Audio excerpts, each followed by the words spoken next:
Do you support the adoption of the 1619 project into the curriculum, which aims at reframing our country's history? So the 1619, can you refresh me on? 1619, it is a program instigated by racial barriers, and what they are trying to teach us is that we did not start with our history as we know it, that we actually started our country in 1619, and it was started on the backs of slaves. I would just say I'm for fact-based education, not personal agenda education. So I bring that up to the 6th grade curriculum that's under review.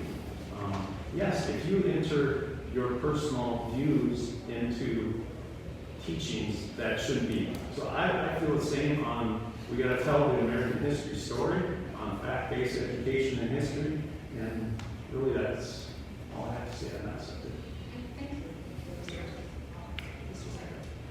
That's all right. Interestingly, just before this, just before we came into the room, I had a hallway conversation with one of the audience members on this very topic. I agree with Kurt. It's important that we have curriculum that's fact-based. It just is. And the whole idea of the 1619 project, rewriting history, is very, very concerning. Now that being said, back to what I said before, we have a process for reviewing curriculum, and we should follow that process. When I say that I'm an expert on the 1619 project, I'm not. Those are my initial feelings. If it's something that came up, we should respect the process and let it run through the process. It is unlikely it would go through, but certainly we need to let the process work where the public can give their input. And I have a feeling there would be a lot of input. Thank you. Stephen?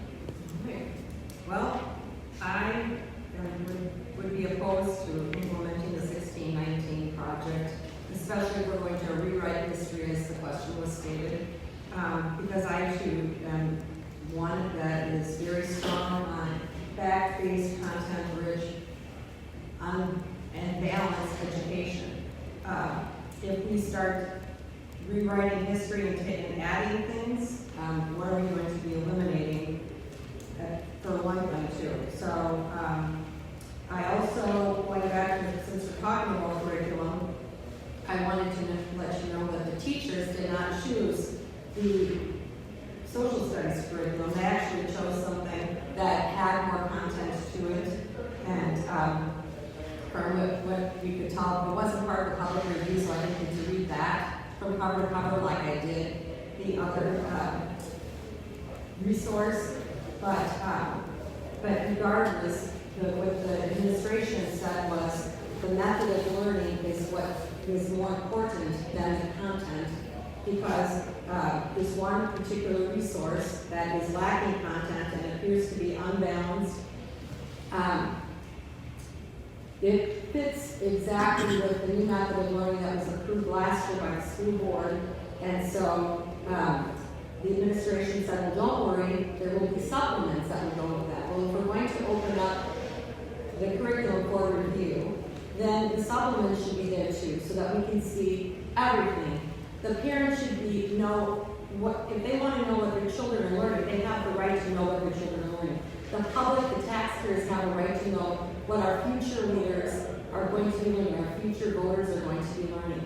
So I think it's very important that we take more accountability for what our students will be learning, and that we allow the public to also voice their opinions on these things.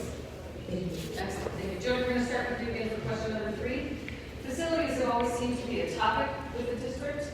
In the last few years, we've seen a referendum. We've heard talk of moving the district office to the high school and even closing a school.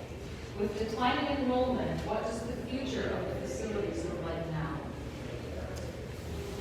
I agree that if there's lower decreased population, which we know that enrollment, that we need to get the most out of the buildings that we have. So moving things, consolidating things, and selling off what we don't need would be probably in the best interest financially for the district. I believe in always making sure that we maintain our facilities just like you would your own home. And that needs to always be part of the operating budget so that all of a sudden when the roof goes bad, we don't need to have our funds to fix those things. And I'm always open for facility discussions as long as we do not have to increase taxes to do it. I believe in living within our means. I've done that practice I even within my own family and our own life, and I believe in passing that on to the community as well. Thank you. Mr. Turner? Thank you. So with regard to facilities, when I opened today my statement, I mentioned we have challenges that I hope we can turn into opportunities. One of the challenges the district is facing, just like many other neighboring districts, is declining enrollment. And I did some research as to why that is taking, why are we seeing this? It's because there's mass exodus because some people are leaving for other districts. It's actually not the case. It has to do with baby boomers going through schools in about the 1970s, their children going through in the 1990s, and all of a sudden now we're kind of on a little bit of a slide. The good news is it looks like the attendance in the district has stabilized in the early grades, but for a while we're going to be graduating more seniors than we are kindergartners coming in. So that's a fact. And so it's a challenge, but it's also an opportunity, because when we look at what to do with facilities, guaranteed as long as we own buildings, we will have maintenance. And eventually, there are some buildings that will need to be replaced. It's a guarantee. It's just like I'm in a car, guaranteed I'm going to have to fix it at some point in time. I'm going to have to replace it at some point in time.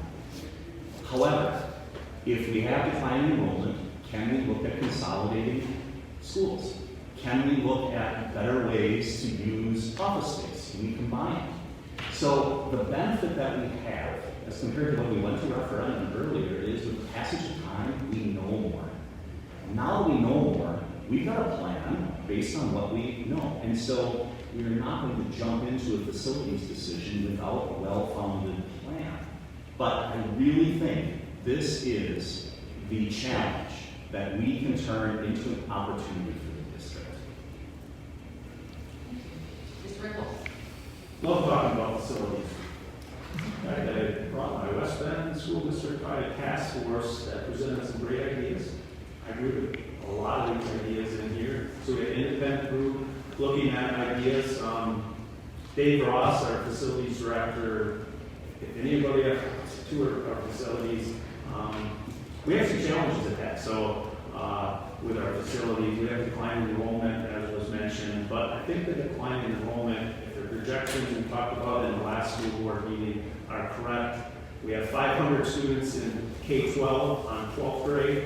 We have 380 in pre-4. It's leveling off.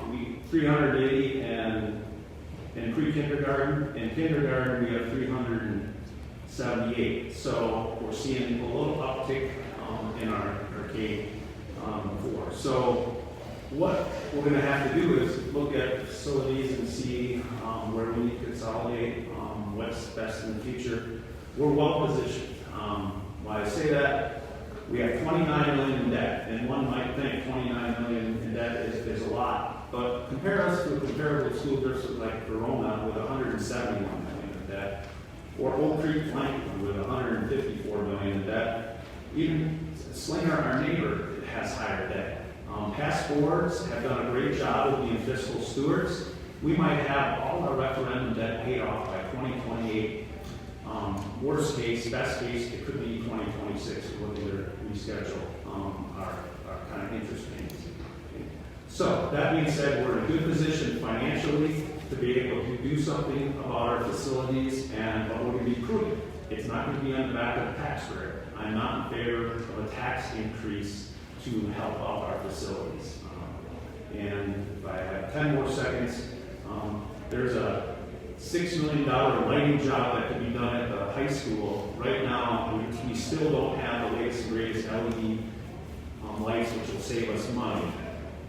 We could do that with a lighting energy performance contract and not affect the taxpayers. That means Yeah, it's fine. fund the lighting. Thank you.